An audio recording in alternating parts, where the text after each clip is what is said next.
Hello student, welcome to दक्षिणा ई classroom. आज हम लोग डिस्कस करने जा रहे हैं दक्षिणा टेस्ट 4 पेपर 2। आइए देखते हैं इसमें क्वेश्चन नंबर 1। क्वेश्चन 1 आपका सॉलिड स्टेट से मेंशन क्या किया गया?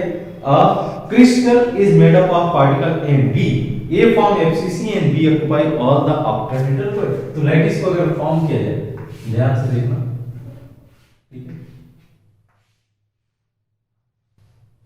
ये रहा हमारा।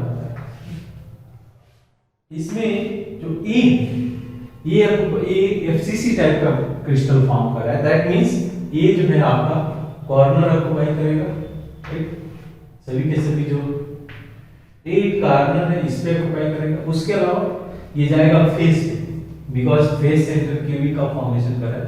इस फेस पे, इस वाले फेस पे, एक फ्रंट बैक और एक फ्रंट वाले फेस, ठीक है, और एक इस साइड फेस पे, एक डाउन द फेस, ठीक है। ऐसे टोटल 6 एटम होंगे जो फेस पे। उसके अलावा बी के बारे में क्या इंफॉर्मेशन दिया हुआ है?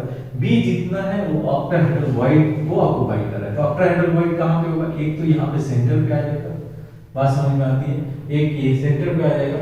उसके अलावा ए जितने भी एज हैं यहाँ पे आपके एक एक ऑक्टाहेड्रल वाइड का फॉर्मेशन होता है, लाइक दिस, करेक्ट ना? ये जितने भी इस तरीके से एज है यहाँ पे ऑक्टाहेड्रल वाइड का फॉर्मेशन। अब इन्होंने एक प्लेन एज्यूम किया, प्लेन कुछ इस तरीके से, लाइक दिस। अब इस प्लेन पे प्रेजेंट जितने भी एटम्स हैं उसको रिमूव करना है इस प्लेन पे प्रेजेंट। अब देखते हैं ए एटम को काउंट करते हैं, ठीक है, ए एटम। तो यहां पे देखो टोटल पहले 8 कॉर्नर थे।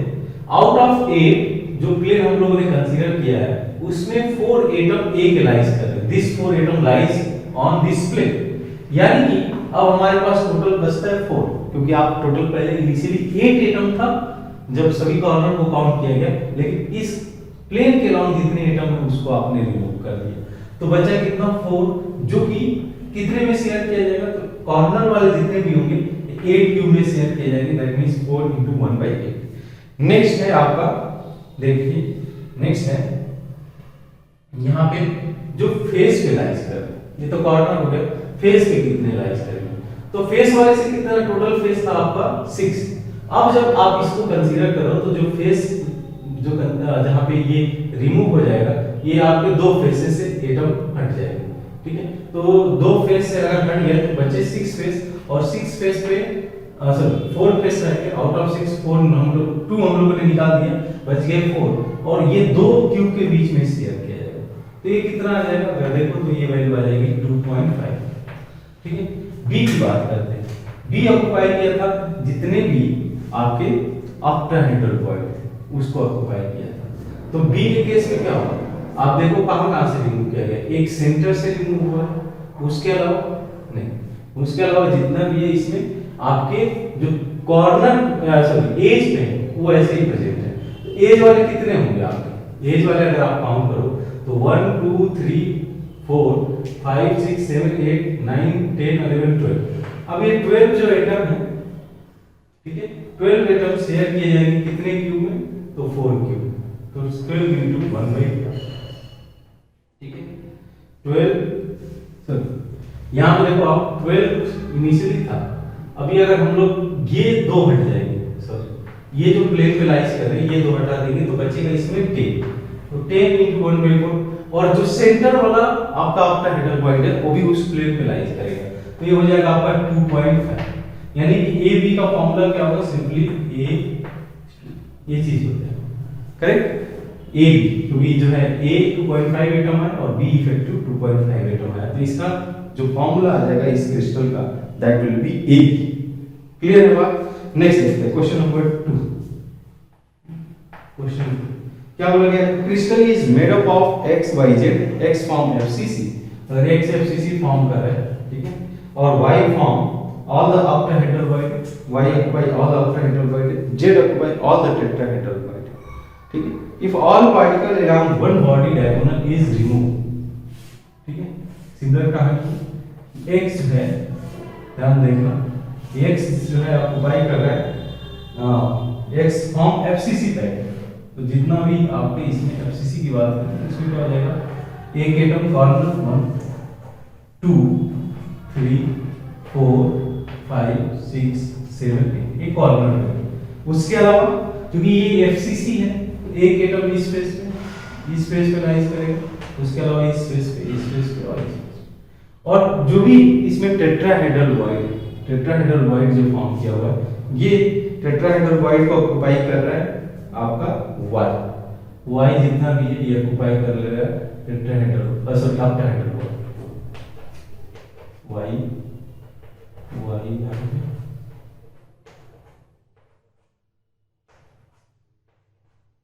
ठीक है, ये जितने भी ऑक्टाहेड्रल वॉइड है वो y ऑक्युपाई कर रहा है। उसके अलावा z occupy all the tetrahedral void आपके यहाँ पे लाइज करेंगे आपके जितने भी z।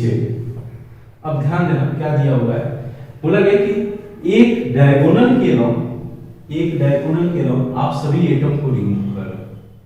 ठीक, तो पहले हम लोग x को काउंट करते हैं। ठीक है, x को काउंट करते हैं तो x में क्या होगा, जो फेस पे वो तो वैसे ही रह जाएगी, जो फेस पे एटम है वो वैसे रह जाएगी, तो 6 × 1/2। ठीक है, उसके अलावा जो कॉर्नर है, ठीक है, कॉर्नर पे अब कितने एटम बचे, तो ये दो एटम हटा दिए जाए तो अभी भी हमारे पास आउट ऑफ 8 जो है इसमें बच गए 6, तो 6 × ये कॉर्नर शेयर किया जाएगा 1/8। ठीक है, तो ये फॉर्मूला आपका क्या आ जाएगा 3 + 3/4 दैट विल बेसिकली 15/4। y की बात करें, y के केस में क्या बोला गया कि y ऑक्युपाई कर रहा है जितने भी आपके ऑक्टाहेड्रल वॉइड है। अब जब डायगोनल के लॉन्ग अगर रिमूव कर देते हो तो जो सेंटर पे एटम प्रेजेंट है, जो सेंटर वाला ऑक्टाहेड्रल वॉइड है, वहां से y रिमूव हो जाएगा, तो बचेगा कितना, जितने भी एज पे प्रेजेंट है वो रह जाएंगे। तो एज पे कितने प्रेजेंट है आपके 12, जो कि शेयर किए जाएंगे कितने में, 4 क्यूब के बीच में, तो ये हो जाएंगे 3, ये होगा। जेड की बात करें, जेड बोला गया कि ऑल द टेट्राहेड्रल वॉइड, तो टेट्राहेड्रल वॉइड कितने होंगे, जितने कॉर्नर हैं उतने टेट्राहेड्रल वॉइड होंगे। 1 2 3 4 5 6 7 8 टेट्राहेड्रल वॉइड है। अब जो है 8 टेट्राहेड्रल वॉइड में जो कि दो जो है इस पर्टिकुलर डायगोनल पे लाइज करेंगे, तो 2 हटा दो तो बच जाएंगे आपके आउट ऑफ 8 6 रह जाएगा, और 6 के 6 सभी मतलब क्यूब के अंदर रियलाइज करेंगे, तो आपका फॉर्मूला हो जाएगा आपका इसमें, देखिए ध्यान से, x 15/4 y 3 एंड z 6। 3 को कॉमन हटा दिया जाए तो और 4 से मल्टीप्लाई कर दें तो ये फॉर्मूला इक्विवेलेंट हो जाएगा, that will be equivalent 5 then y 4 and z आपका 8। ये फॉर्मूला हो जाएगा x 5 y 4 z 8, यानी कि कौन सा ऑप्शन करेक्ट हो जाएगा, D option B correct. Next question number 3,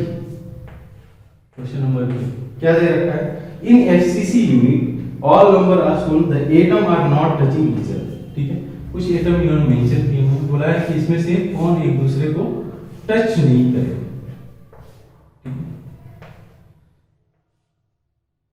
यहाँ देखना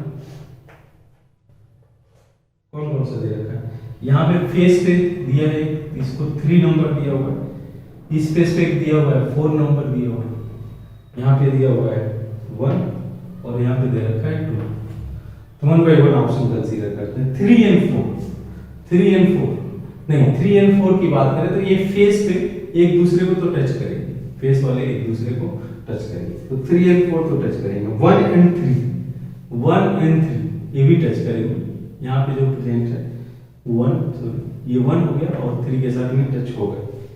ठीक, नेक्स्ट 1, 2 ये रहा 1 और ये 2, 1, 2 नहीं टच करेगा, यानी कि जो करेक्ट ऑप्शन हो जाएगा क्वेश्चन नंबर 3 के लिए वो हो जाएगा सी। क्लियर है? नेक्स्ट क्वेश्चन नंबर 4, इसे बोला है the packing efficiency of 2 dimension square unit cell given in the figure. क्या दे रखा है इसमें, देखिए आप ध्यान से, एक स्फीयर ऐसे राइट, एक स्क्वायर दे रखा है जिसमें कुछ इस तरीके से स्फीयर और ये स्फीयर एक बीच में, ठीक है, ये स्फीयर ऐसे कुछ लाइक दिस, ठीक है।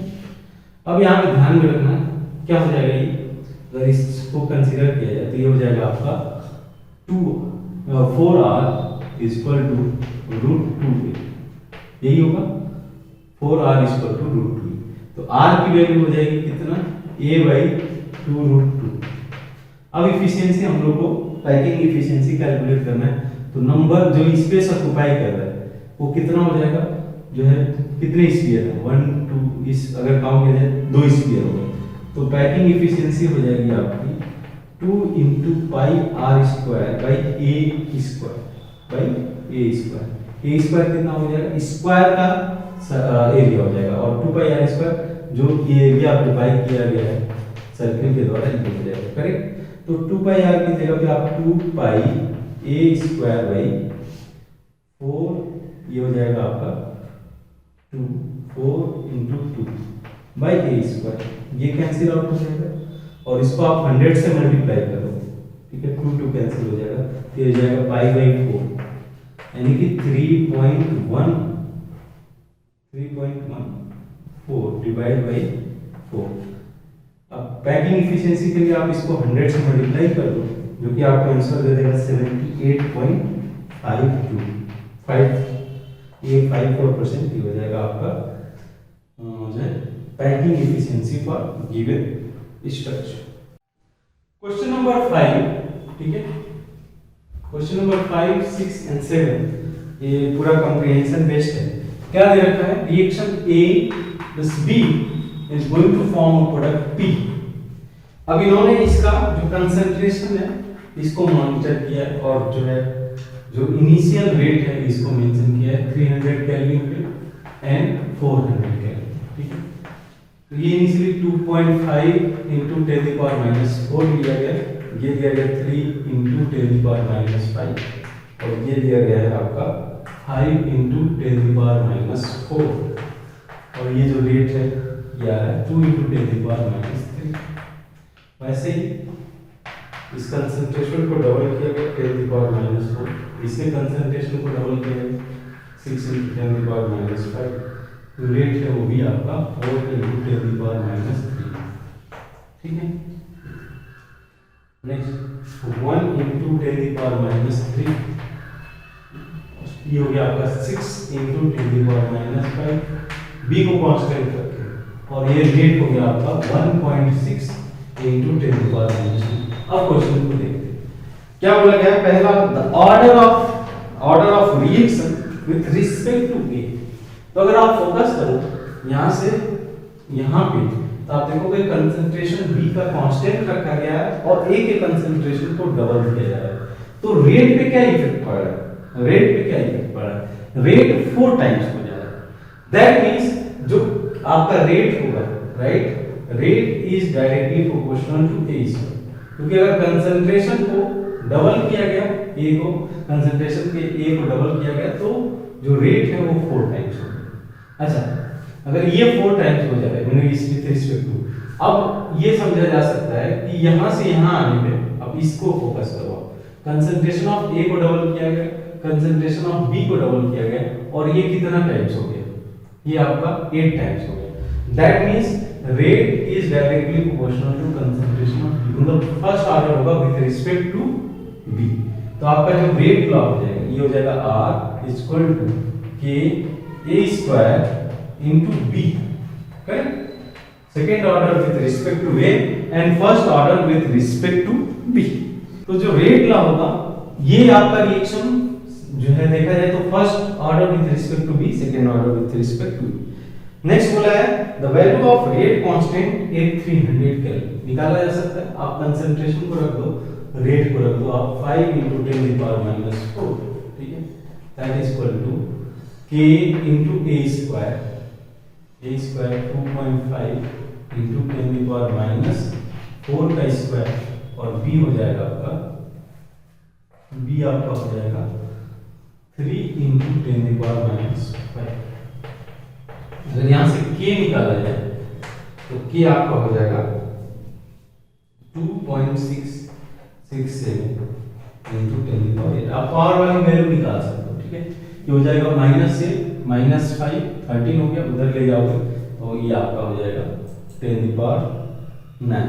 अब 50 डिवाइड बाई समथिंग करना पड़ेगा आपको, तो ये वैल्यू आ जाएगा। ठीक, तो के जो है आपका रेट कांस्टेंट हो जाएगा 2.667 into 10⁸, यानी क्वेश्चन नंबर 6 के लिए देखा जाए क्वेश्चन नंबर 6 यानी कि A option will be correct. Now question number 7 क्या दे रखा है, the energy of activation of the reaction. तो आप रेट कांस्टेंट दोनों वैल्यूज पे निकाल, या रेट कांस्टेंट निकालने की जरूरत नहीं है, अपने आप ये कैंसिल आउट हो जाएगा। लॉग, क्योंकि अगर कंसंट्रेशन सेम रखा जाएगा तो log K2/K1 इसके प्रोपोर्शनल हो जाएगा। ठीक है, रेट के प्रोपोर्शनल हो जाएगा।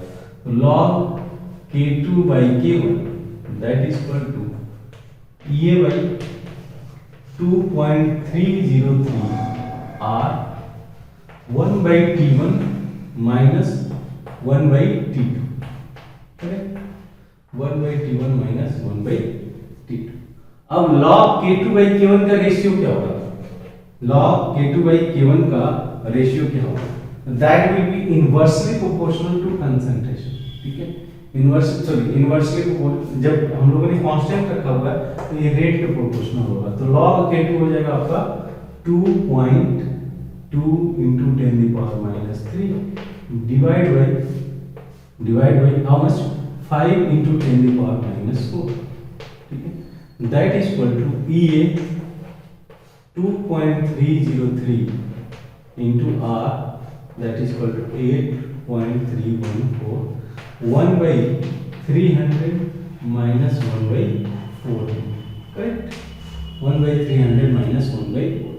ये हो जाएगा आपका log 4 is equal to EA/2.303 into 8.314, that is equal to 100/300 into 400। ये कैंसिल आउट हो जाएगा। ये जो है आपका आ जाएगा, log 4 की वैल्यू आप रख सकते हो, that is equal to 0.6। तो ये आपका आ जाएगा 13.83 किलो पर मोल। ये आपका आ जाएगा activation energy for the given reaction. ठीक है, बहुत सिंपल से। इसको मैंने K2/K1 रेट के प्रोपोर्शनल रखा, बट बिकॉज गिवन टाइम पे वो जो है कैलकुलेट करने की जरूरत नहीं है। फॉर गिवन कंसंट्रेशन के लिए rate will be directly proportional to K। ठीक है, नेक्स्ट क्वेश्चन नंबर 8, इसमें क्या दे रखा है, देखिए आप ध्यान से। बोला गया कि analysis show the nickel oxide consist of nickel ion with 96% having D8 configuration।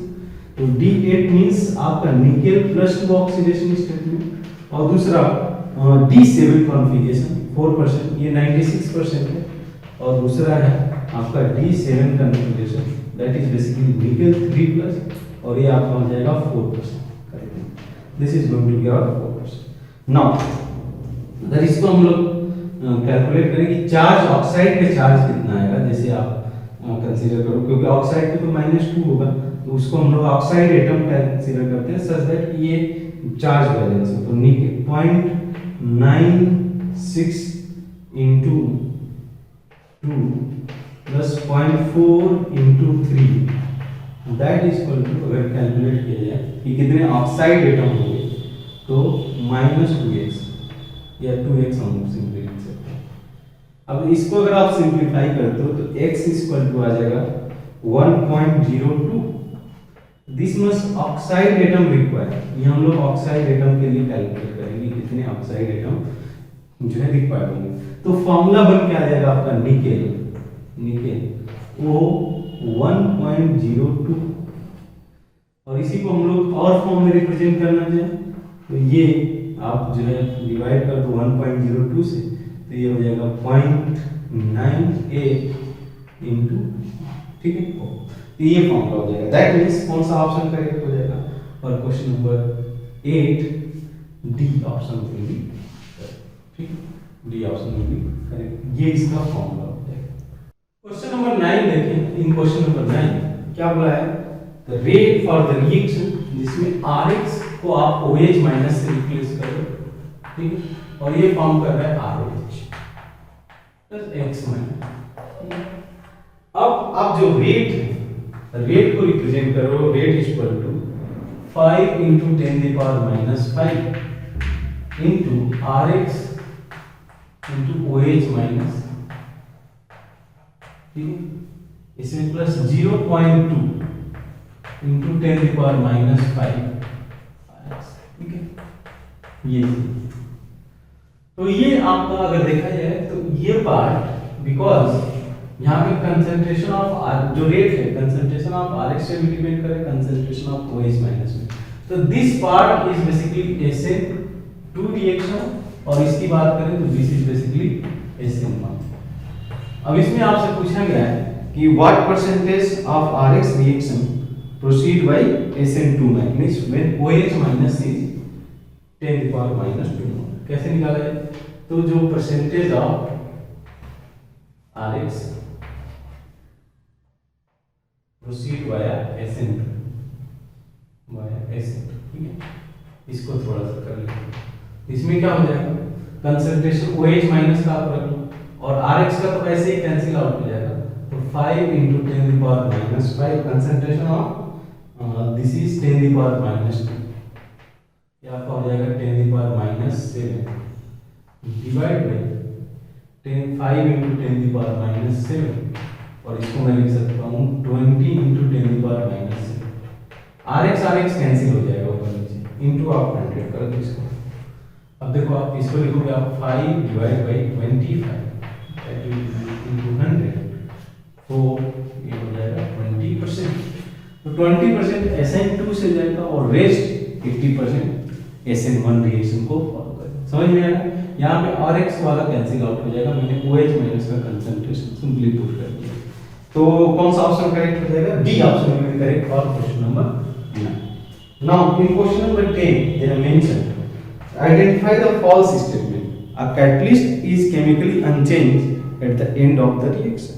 सही करेक्ट है, बिकॉज जो है कैटलिस्ट रिएक्शन में कंज्यूम नहीं होता, ड्यूरिंग द रिएक्शन कंज्यूम नहीं होता, that means it is correct. A catalyst may appear in the kinetic rate equation of the reaction. Yes, जो कैटलिस्ट है वो अपीयर हो सकता है काइनेटिक रेट ऑफ इक्वेशन में। Then a catalyst will affect the composition of an equilibrium mixture.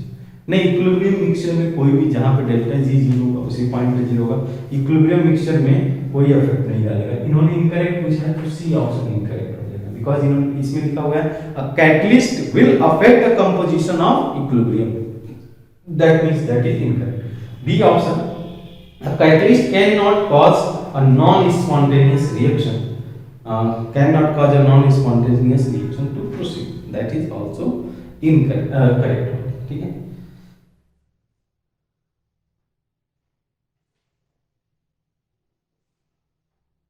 Next देखते हैं question number 11।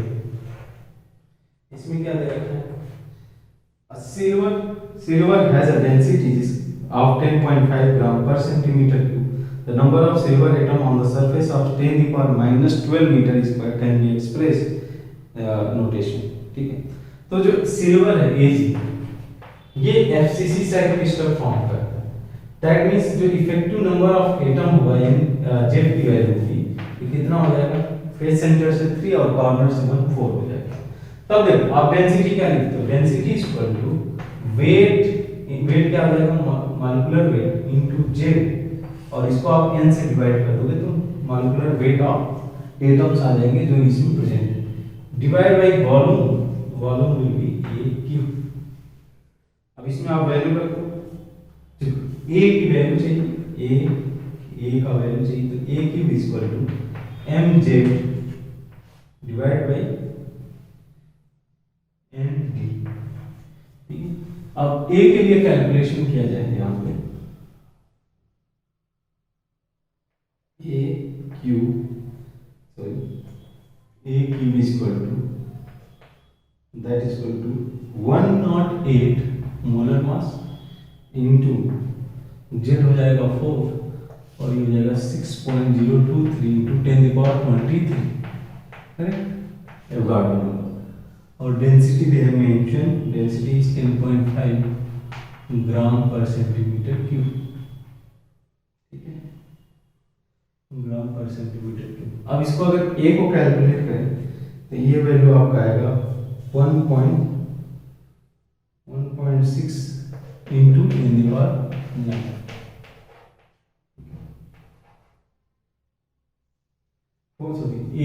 A equal to आपका आ जाएगा 4 पॉइंट, कैलकुलेट आप कर सकते हो, 4.09 इंटू 10⁻⁹ जो है 9, ठीक है। इसको आप कैलकुलेट कर सकते हो, ठीक। नेक्स्ट आप देखो 10⁻⁻,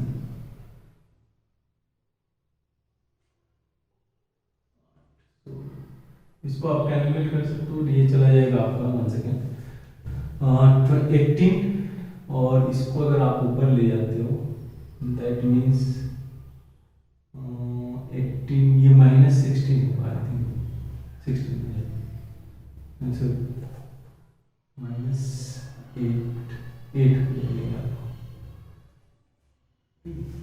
उसके बाद ए स्क्वायर अगर आप कैलकुलेट करते हो, A square will be 1.68 into 10⁻⁻। Next calculation आप कर सकते हो। अब यहाँ पे आपका जो दे रखा है 10⁻12, ठीक है, तो 10⁻12 डिवाइड बाई जो एरिया है 1.68 इंटू 10⁻⁹, इससे आप कैलकुलेट करते हो कि कितने एटम जो है आपको पाएंगे, ये किस फॉर्म में दे रखा है, ये आपका जो है y इंटू 10⁻x के फॉर्म में रखा है, y इंटू 10⁻x, और पूछा गया है what will be the value of x here. तो कैलकुलेट करोगे रेस्ट कैलकुलेशन पार्ट है, x की वैल्यू से हो जाएगी। तो आप बेसिकली क्या निकालो, जो एटम a इसका साइज निकालो, और यही एटम ऑक्युपाई कर रहा है जो आपका 10⁻12 मीटर स्क्वायर। तो आप इसको रेस्ट पार्ट कैलकुलेट कर सकते हो, x की वैल्यू यहाँ पे 7 आ जाएगी, ठीक है। नेक्स्ट देखिए क्वेश्चन नंबर 12। क्वेश्चन नंबर 12 में क्या मेंशन किया गया कि in hexagonal closed packing the difference in the number of tetrahedral and octahedral, तो जो आपका हेक्सागोनल क्लोज्ड पैकिंग की बात करें, ठीक, तो इसमें पूछा गया कि difference between number of after tetrahedral void, तो टेट्राहेड्रल वाइड हो जाएंगे नंबर ऑफ जितने एटम्स होंगे और कितने एटम प्रेजेंट होंगे, तो 1 2 3 4 इफेक्टिव नंबर जो आएंगे एक फेस पे चला जाएगा। सिमिलरली ये कॉर्नर पे 1 2 ये सीपी टाइप का है, 1 2 3 एंड 4, और एक यहाँ पे आएगा, और 3 एटम यहाँ पे लाइज करेंगे।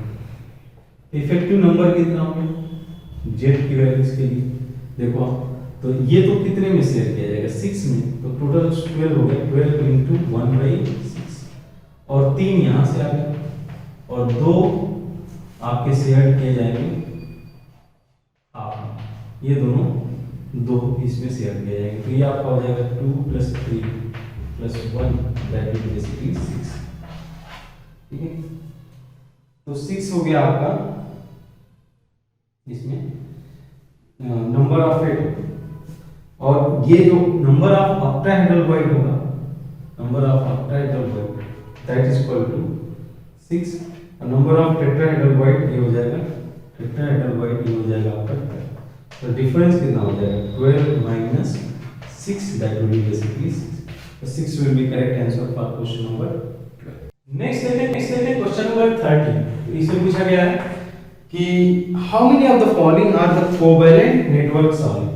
अगर S8 की बात करें, this is the molecular solid, ये नहीं होगा, ब्रॉन्ज नहीं, ठीक है, ये मॉलिक्यूलर सॉलिड हो गया। ब्रॉन्ज की बात करें, ब्रॉन्ज आपका मेटल है, इसमें मेटालिक होगा, SiO2, यस, SiO2 आपका जो है कोवैलेंट सॉलिड हो जाएगा। देन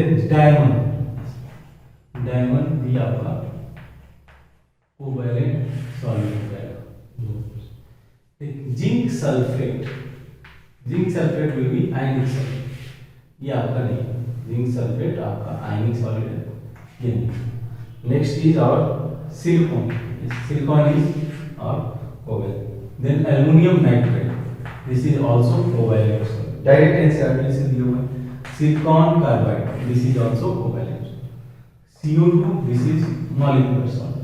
तो total number of covalent network solid among this, तो कितने हो जाएंगे 1 2 3 4 5, 5 will be correct answer for question number 30.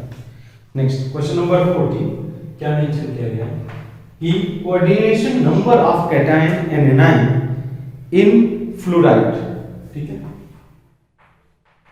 Coordination number of जो है x/y, यहाँ पे x/y and coordination number of जो है coordination number of cation and anion in zinc blende, that is basically ZnS is और A/B, हम लोग को पता करना है इसमें x + y + a + b divide by 5। अब देखो कैल्शियम फ्लोराइड में जो स्ट्रक्चर होगा, फ्लोराइड स्ट्रक्चर में, इसमें क्या होता है कि कैल्शियम जो है आपका FCC टाइप क्रिस्टल का फॉर्मेशन करता है। तो इसका जो अगर FCC टाइप क्रिस्टल का फॉर्मेशन करता है तो इसका जो कोऑर्डिनेशन नंबर होगा, इसका जो कोऑर्डिनेशन नंबर होगा ये हो जाएगा 8 नियरेस्ट एटम होंगे जो इसको ऑक्युपाई करेंगे, करेक्ट। नेक्स्ट फ्लोराइड जो है यहाँ पे अल्टरनेट टेट्राहेड्रल बॉइड ऑक्युपाई करता है, ठीक है, अल्टरनेट टेट्राहेड्रल बॉइड ऑक्युपाई करता है, यानी कि इसका जो नंबर ऑफ कोऑर्डिनेशन नंबर हो जाएगा ये हो जाएगा आपका 4, तो ये 8:4। वैसे ही जिंक सल्फाइड की बात करें तो जिंक सल्फाइड के केस में क्या देखने को मिलता है कि जिंक और सल्फाइड में इसमें जो जिंक होता है, ठीक है, जिंक आपका पूरा का पूरा जो टेट्राहेड्रल बॉइड है वो ऑक्युपाई करता है, तो यहाँ पे 4:4 रेशियो हम लोग को देखने को मिलता है। तो यहाँ पे सम कर दिया जाए तो कितना आ जाएगा आपका, देखो वैल्यू पूछा हुआ है x + y + a, तो यहाँ पे 8 + 4 + 4, अब एक बार स्ट्रक्चर क्लियरली देख लेते हैं, डिवाइड बाय 5, ठीक है, ये हो जाएगा 20/5, that means 4 will be correct। अब एक बार दोनों स्ट्रक्चर कैल्शियम फ्लोराइड का as well as the zinc sulphide दोनों का देख लेना आइडिया। क्वेश्चन नंबर 14 का आंसर हो जाएगा। क्वेश्चन नंबर 15 देखें। क्वेश्चन नंबर 15 क्या मेंशन किया गया, in a catalyst experiment reaction have a process N2 + 3H2 react करके फॉर्म कर रहा है equilibrium. The rate of the reaction was measured in the term of ammonia is del NH3/del T = 1 2 × 10⁻⁴। अगर यहाँ से हम लोग पता करें ये हो जाएगा आपका dN2/dt, ठीक है, माइनस साइन के साथ, that is equal to -1/3 dH2 by concentration of dH2/dt is equal to -1/2 dNH3/dt। अब यहाँ पे क्या है, dN ये वैल्यू दे रखा है, आपको निकालना है जो है rate of reaction of N2, जो rate of reaction of N2 हो जाएगा, ये क्या हो जाएगा dN2 by, ठीक है, dN2/dt is equal to -1, sorry ये प्लस हो गया 1/2 इंटू माइनस साइन हम लोग को बस इसमें वैल्यूज निकालना है, तो 2 × 10⁻⁴, तो 2 गेट कैंसिल, ये हो जाएगा आपका 1 × 10⁻⁴। बोला गया कि p × 10⁻⁴, what will be the value of p, तो p = 1 for the given question. Next is question number 16। तो 16 में क्या दे रखा है, half life of decomposition of NH3 over the tungsten wire are given, ठीक है। तो इनिशियल प्रेशर दे रखा है आपका 50, और T हाफ दे रखा है आपका, T हाफ = 3.5। वैसे ही प्रेशर 100 हुआ तो इसका जो है 1.8, T हाफ डिक्रीज होगी, 200 हुआ तो 0.93 होगा, ठीक है। तो अगर बात करें इसमें जो है फर्स्ट ऑर्डर 0th ऑर्डर में, फर्स्ट 0 ऑर्डर जो T हाफ होगा, इसमें आपका ये जो T हाफ आएगा ये आएगा A0/2, A0/2 मींस अगर A0 बढ़ेगा तो T half A0 increases, that means K जो है T half also increase.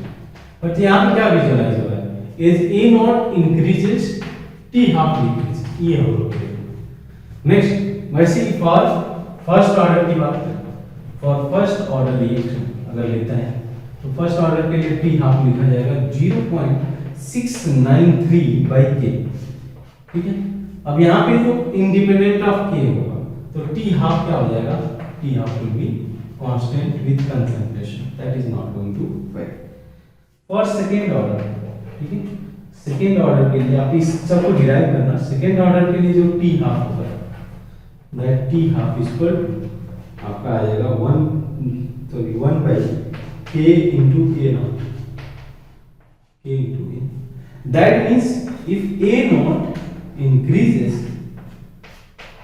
T half decrease, और यही चीज यहाँ पे हो रहा है कि जब ए नॉट इंक्रीज हो रहा है टी हाफ डिक्रीज हो रहा है, that means this reaction is second order, ये पता किया जा सकता है, this is second order reaction, means for question number 16 2 will be correct answer. Next, in question number 17 they have mentioned, in question number 17 they have mentioned the ratio of activity of two radionuclei x and y in a mixture at t is equal to 0 was found to be 4:2।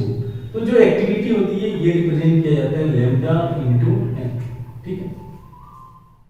अब इस case में क्या है कि बोला गया है कि इनिशियली जो एक्टिविटी है वो 4:1 है, दैट मींस अगर इनिशियली देखा जाए तो लैम्डा x इसको मैं रिप्रेजेंट कर दे रहा हूँ और इसको मैं n नॉट x रिप्रेजेंट कर दे रहा हूँ, ठीक।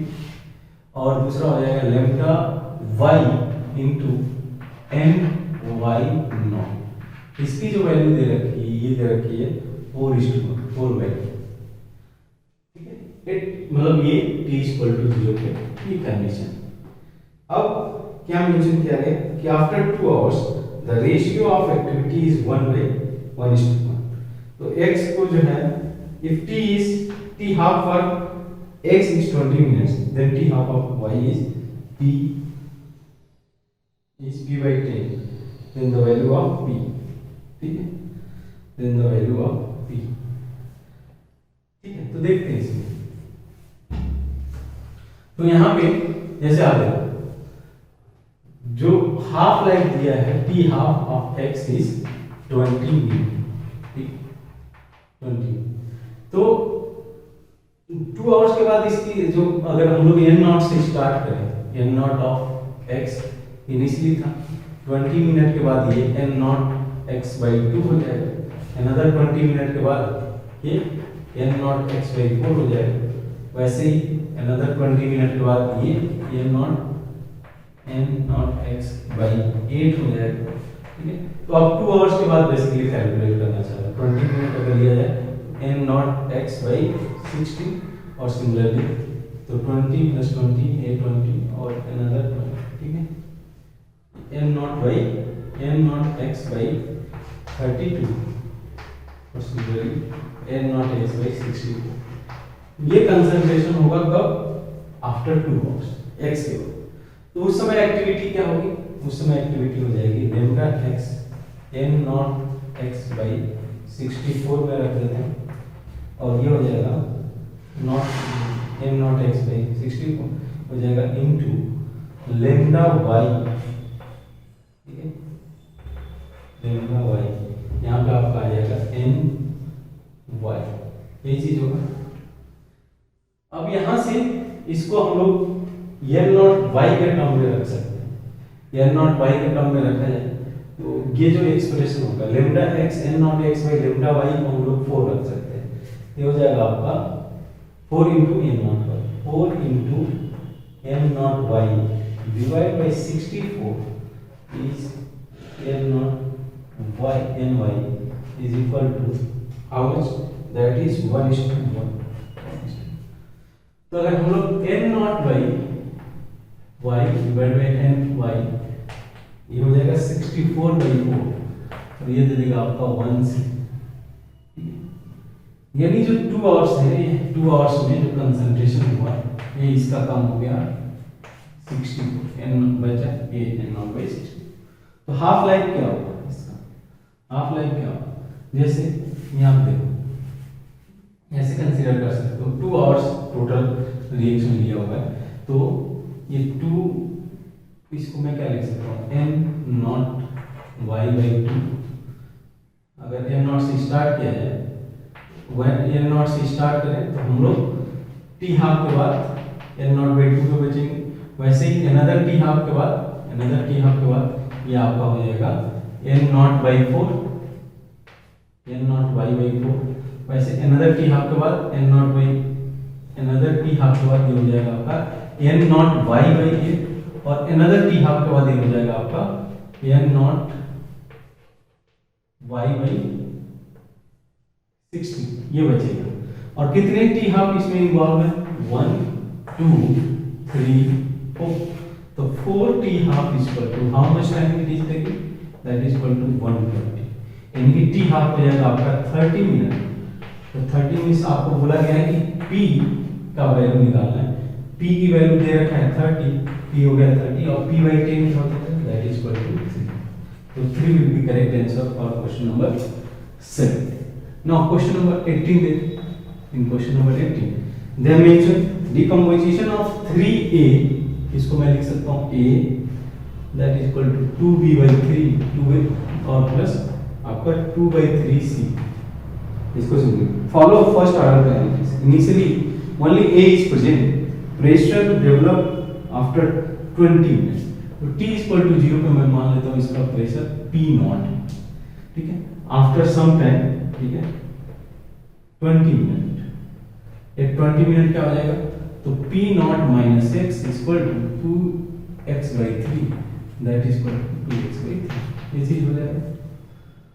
तो और t इक्वल टू इंफिनिटी पे क्या बचेगा? ये तो 0 हो जाएगा आपका, ये हो जाएगा 2p naught by 3, 2p naught by 3, और ये हो जाएगा 2p नॉट बाई 3। तो t इक्वल टू इंफिनिटी पे जो प्रेशर है ये है आपका 2p naught by 3 plus 2p naught by 3। ये वैल्यू क्या दे रखा है? t equal to infinity that is equal to 480। तो p नॉट क्या हो जाएगा? p naught is equal to 380। अच्छा, t इक्वल टू 20 मिनट पे देखा जाए, t इक्वल टू 20 मिनट पे क्या आ जाएगा आपका? p not plus x by 3, p not plus x by 3, 4x by 3 होगा माइनस x आएगा। ये आपका कितना आ जाएगा? ये 3 के बराबर है, सॉरी कितने के बराबर? ये दे रखा है 3.5। तो 3.5 अगर x की वैल्यू निकाला जाए तो x इक्वल टू 1.5। अब देख सकते हो यहाँ से जो प्रेशर है 20 मिनट में क्या हुआ? हाफ हो गया। x माइनस कर दोगे, p नॉट से x माइनस कर दोगे तो 1.5 है, यानी कि जो हमारा इस रिएक्शन के लिए t हाफ है दैट इज 20 मिनट। 20 तो 75, अगर 75% कंप्लीशन करना है तो कितना टाइम लगेगा इसको? तो मान लो a से a नॉट बाई 2 होगा, ठीक है, तो 20 मिनट। a नॉट बाई 4 से, सॉरी a से a नॉट बाई 4 होने में अनदर 20 मिनट लगेगा,